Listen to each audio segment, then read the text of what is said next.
नमस्कार, जय हिंद, वंदे मातरम। स्वागत है आप सभी का आपके अपने यूट्यूब चैनल स्टडी जोन 2.0 में। साथियों, अगर आप आरपीएफ कांस्टेबल एग्ज़ाम किसकी आरपीएफ कांस्टेबल एग्ज़ाम की तैयारी करें 2024 के लिए, तो आप ये क्लास आपके लिए बहुत ही ज़्यादा इंपॉर्टेंट रहेगी। ठीक है, इस क्लास में हम बात करेंगे जो आपके जीके 71 से लेकर 120 तक, यानी कि टोटल 50 इंपॉर्टेंट क्वेश्चन आते हैं जीके के। तो आज के हम वीडियो में पूरे 50 इंपॉर्टेंट क्वेश्चन सॉल्व करेंगे और जीके के साथ में आपका जीएस भी आता है। क्या आता है? जीके के साथ जीएस भी आता है और कुछ एक दो क्वेश्चन कंप्यूटर के भी आते हैं, उनको भी हम साथ में सॉल्व करेंगे।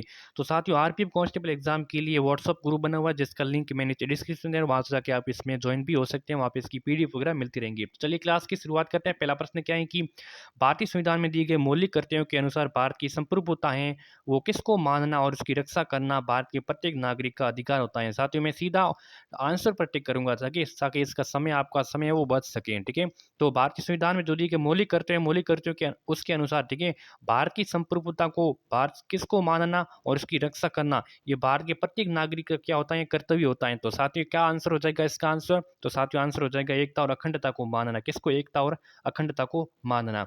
बढ़ते अगले सवाल की ओर लगता है कि आर्थिक नियोजन किस अर्थव्यवस्था की एक अनिवार्य विशेषता है?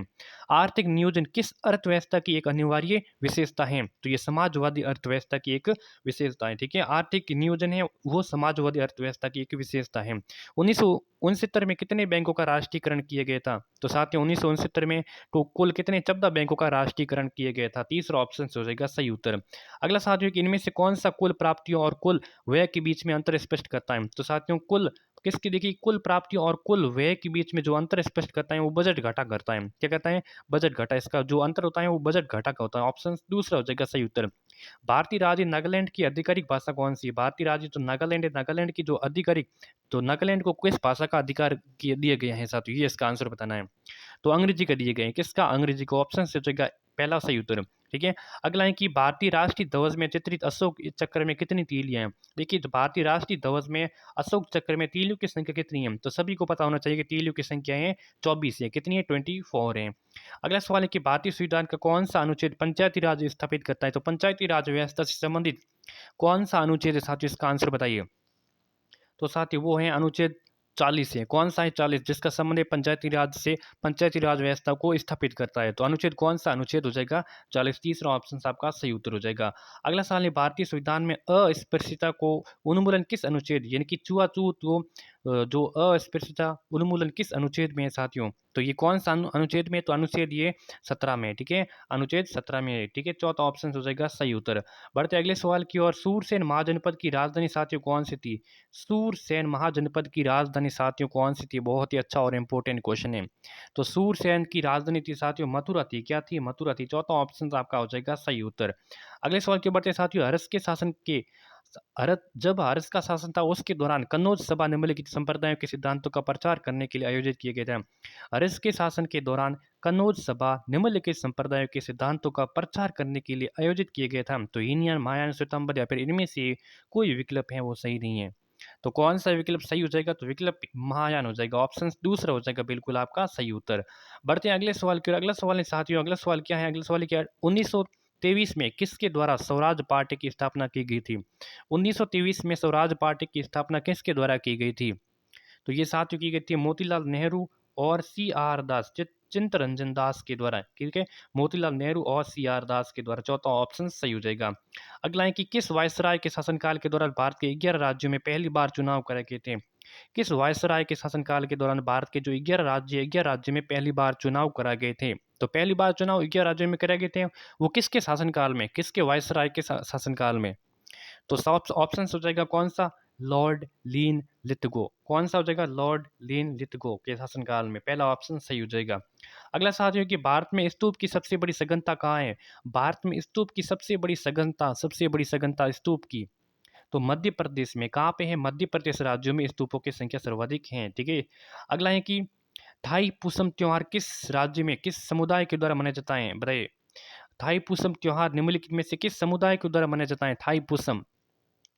तो साथ तमिल तमिल। ठीक है, थाईपुसम कहाँ पे मनाया जाता है? तमिल में। ठीक है, तमिल समुदाय के द्वारा तमिलनाडु में मनाया जाता है। अगला है कि निम्नलिखित में से किस राज्य का सर्वाधिक वन क्षेत्र है? तो सर्वाधिक वन क्षेत्र वाला राज्य साथियों कौन सा है? तो वो हो जाएगा मध्य प्रदेश हो जाएगा। कौन सा? मध्य प्रदेश। ठीक है। अगला है कि कै नदी निम्नलिखित में से किसकी सहायक नदी है? इसमें से किस नदी की है वो कै नदी सहायक नदी है? जो सोचिए, बेतवा है, चंबल है, यमुना या फिर ताप्ती है। ठीक है, दो आपको 2 से 3 सेकंड का समय दे रहा है, 2 से 3 का। बताइए कै नदी किसकी सहायक नदी है? तो साथियों कै नदी है वो है यमुना की। किसकी है? यमुना की सहायक नदी है। तीसरा ऑप्शन सही हो जाएगा। मणिपुर किन राज्यों के समूह के साथ सीमाएं जोड़ता है? तो मणिपुर की सीमाएं इनमें से किन राज्यों को स्पर्श करती हैं, जो सीमाएं लगाता है? तो साथियों मणिपुर से नागालैंड से लगती है, मिजोरम से लगती है और असम से लगती है। ठीक है, नागालैंड, मिजोरम और असम से लगती है मणिपुर की। हिमालय पर्वत श्रृंखला खाली जगह एक उदाहरण है, तो किसका उदाहरण है? हिमालय पर्वत श्रृंखला किसका उदाहरण है?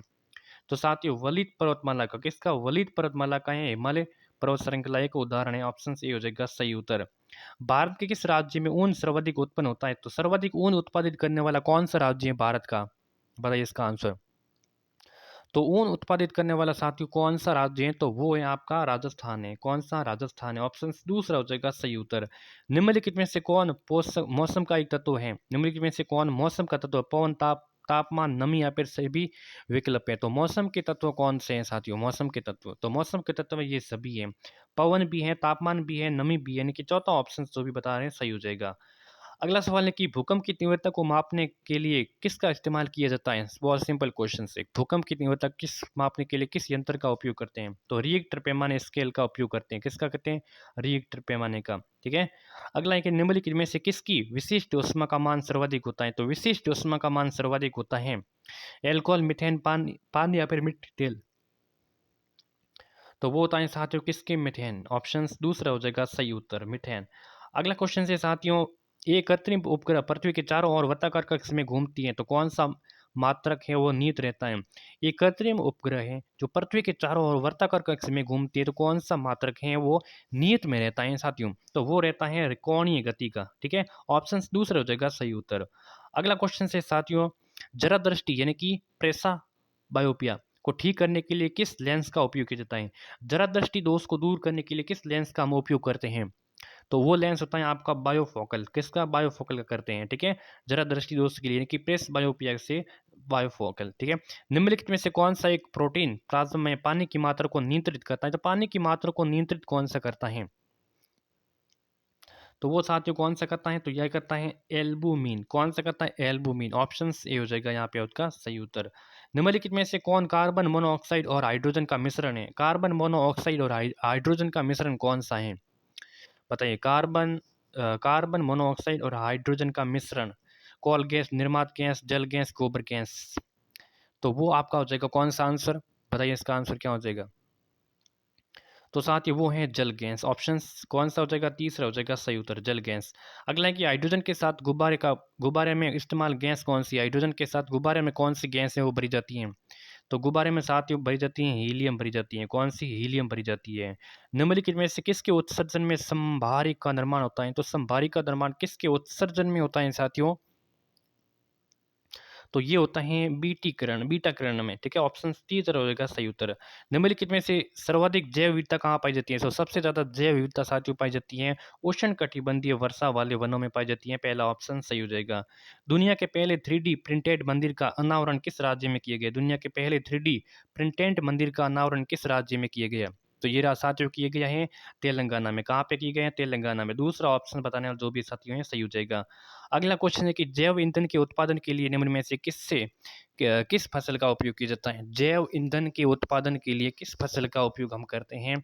तो वो फसल करते हैं ये गन्ना भी करते हैं, मक्का भी करते हैं, ठीक है, और जट्रोफा भी करते हैं, यानी कि चौथा ऑप्शन होगा सही उत्तर। अगला है कि क्लोरोफ्लोरोकार्बन यानी कि CFC का प्रयोग इसमें से नहीं किया जाता है। तो CFC का प्रयोग कहाँ पे नहीं हम करते हैं? तो साथियों देखिए, मेक करने वाली वस्तुओं, एयर कंडीशनर और रेफ्रिजरेटर में, इनमें हम करते हैं इसका क्लोरोफ्लोरोकार्बन का उपयोग, लेकिन मिक्सर और ग्राइंडर में नहीं करते हैं। ऑप्शन पहला हो जाएगा सही उत्तर। अगला है कि समलैंगिक विवाह को पंजीकृत करने वाला पहला दक्षिण एशियाई देश कौन सा बना है? समलैंगिक विवाह को पंजीकृत करने वाला पहला दक्षिण एशियाई तो देश कौन सा बना है? तो वो बना है साथियों कौन सा? नेपाल बना है। चौथा ऑप्शन सही हो जाएगा, नेपाल बना। अगला साथियों की चाल क्या है? तो बताइए चाल क्या है? तो चाल ये इकाई समय में किसी वस्तु द्वारा तय की गई दूरी है। क्या है? इकाई समय में किसी वस्तु द्वारा तय की गई दूरी है, वो क्या होती है? 4 होती हैं। सिंपल है, ठीक है। बढ़ते हैं अगले सवाल। निम्नलिखित राज्यों में से कौन सा राज्य की पशु हाथी नहीं है? निम्नलिखित राज्यों में से किस राज्य का की पशु है वो हाथी नहीं है? तो देखिए यहाँ पे कर्नाटक का है, झारखंड का है, केरल का है, लेकिन असम का नहीं है। ऑप्शन पहला हो जाएगा सही उत्तर। बढ़ते हैं अगले सवाल की ओर। अगला सवाल क्या है कि हाँ, बैंक को एनबीएफसी के लिए अनुसुरक्षित व्यक्तिगत ऋण के मानदंडों को कड़ा करने के लिए इसे के रूप में और आरबीआई ने बैंकों और एनबीएफसी के लिए उपभोक्ता ऋण का जोखिम भार 100% से बढ़ाकर कितना प्रतिशत कर दिया गया है? ठीक है, लेंथी क्वेश्चन है थोड़ा, सोच समझ के इसका आंसर दीजिए। तो 100% करके 125% कर दिया गया है। ऑप्शन पहला सही उत्तर। अगला है कि कई भाषाओं में सर्वाधिक गीतों की रिकॉर्डिंग के लिए खाली जगह का नाम गिनीज वर्ल्ड रिकॉर्ड के लिए किस भाषा या कब कई भाषाओं में सर्वाधिक गीतों की रिकॉर्डिंग के लिए खाली जगह का नाम गिनीज वर्ल्ड रिकॉर्ड में दर्ज किया गया, तो किसका किया गया है? तो साथियों की के पी सुशीला का ऑप्शन चौथा हो जाएगा सही उत्तर। अगला सवाल है साथियों, नेपाल का सबसे लोकप्रिय खेल कौन सा है? तो साथियों, नेपाल का सबसे लोकप्रिय जो खेल है वो है फुटबॉल है। फुटबॉल किसका है? नेपाल का लोकप्रिय खेल है।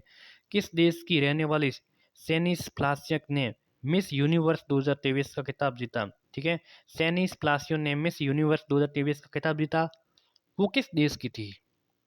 तो साथियों वो थी कहाँ की? निगा रागुआ, निका रागुआ की थी। ठीक है, चौथा ऑप्शन सही हो जाएगा। निम्नलिखित में से कौन एक पर्यावरण समस्या नहीं है? इसमें से कौन सी एक पर्यावरण समस्या नहीं है? तो वन रोपण है, वो पर्यावरण समस्या नहीं है। बाकी जैव विविधता की हानि है, अम्लीय वर्षा भी है, खाद्य या अनुवांशिकी रूपांतर है, लेकिन तीसरा ऑप्शन जो है सही उत्तर है। निम्नलिखित में से कौन एक ऊर्जा परिवर्तक नहीं है? तो कौन सी ऊर्जा है वो परिवर्तक नहीं है? भाप इंजन, समतल कांच, सोलर पैनल या फिर विद्युत इस्त्री? तो सही ऑप्शन से आप ये कौन सा आंसर हो जाएगा? तो यहाँ पे सही आंसर की बात करें तो वो हो जाएगा आपका समतल कांच। ठीक है, ये एक ऊर्जा परिवर्तक नहीं है, बाकी सभी हैं। T20 वर्ल्ड कप 2023 किसने जीता? बताइए, T20 वर्ल्ड कप 2023 किसने जीता? बताइए, ऑस्ट्रेलिया, न्यूजीलैंड, साउथ अफ्रीका या फिर भारत ने जीता? तो साथियों, ये किसने जीता? तो ये जीता ऑस्ट्रेलिया ने। किसने? ऑस्ट्रेलिया ने। पहला ऑप्शन हो जाएगा सही उत्तर। सीडी रोम एक है, तो सीडी रोम क्या है? तो साथियों, सीडी रोम क्या है? सीडी रोम, तो सीडी रोम स्टोरेज मीडियम है। क्या है? Storage medium. किस देश ने भारत के पहले निजी क्षेत्र के मिसाइल सब सिस्टम के साथ हैदराबाद निकट विनिर्माण सुविधा में भागीदारी की? ये किसने की थी? तो ये की थी साथियों इजराइल ने। किसने की थी? इजराइल ने। तीसरा ऑप्शन सही उत्तर हो जाएगा। निम्नलिखित में से कौन सा उपन्यास भारतीय संसद सदस्य फूलन देवी पर आधारित है? कौन सा उपन्यास भारतीय संसद सदस्य फूलन देवी पर आधारित है और जिसके लेखक हैं रॉय मॉक्स है? वो हो जाएगा आपका outlaw India bandit queen and me. Option A सही उत्तर हो जाएगा। अगला है साथियों की खाद्य मछली की नई प्रजातियों पंपा नदी में मिली है। तो ठीक है, ये नदी किस राज्य में है? खाद्य मछली की नई प्रजाति पंपा नदी में मिली है। ये नदी किस राज्य में है? तो ये नदी किस राज्य में है साथियों? ये नदी है केरल में है। किस में है? केरल में है। ऑप्शन तीसरा हो जाएगा सही उत्तर। निम्नलिखित में से कौन सा कथन भारत में पूंजीगत अभिलाभ कर सही व्याख्या करता है? तो वो करता है कौन सा? एक वर्षा के दौरान पूंजीगत परिसंपत्ति की बिक्री से लाभ कर रहा है। चौथा ऑप्शन सही हो जाएगा। फ्लोरा और फोना संबंधित हैं, तो फ्लोरा और फोना का संबंध किससे है? देखिए, फ्लोरा से हो जाएगा फूल और फोना से हो जाएगा जंतु। ठीक है, ऑप्शन तीसरा हो जाएगा सही उत्तर। अगला सवाल है साथियों, तीरंदाजी निम्नलिखित में से किस देश का राष्ट्रीय खेल है? तीरंदाजी किस देश का राष्ट्रीय खेल है? तीरंदाजी साथियों किसका राष्ट्रीय खेल है? तो भूटान का तीरंदाजी। ठीक है, भूटान का तीरंदाजी है। अगला और अंतिम सवाल है कि भारत का पूर्वी तटीय मैदान कहाँ है? तो भारत का पूर्वी तटीय मैदान है कहाँ पे है? पूर्वी घाट और बंगाल की खाड़ी के बीच में। ठीक है, कहाँ से कहाँ तक है? पूर्वी घाट से लेके बंगाल की खाड़ी के बीच में तक गए। तो 50 इंपोर्टेंट प्रश्न यहाँ पे संपन्न हो चुके हैं। कैसी लगी? लाइक करना, सब्सक्राइब करना, नोटिफिकेशन को भी ऑन कर देना, ग्रुप में ज्वाइन हो जाना। ठीक है, धन्यवाद।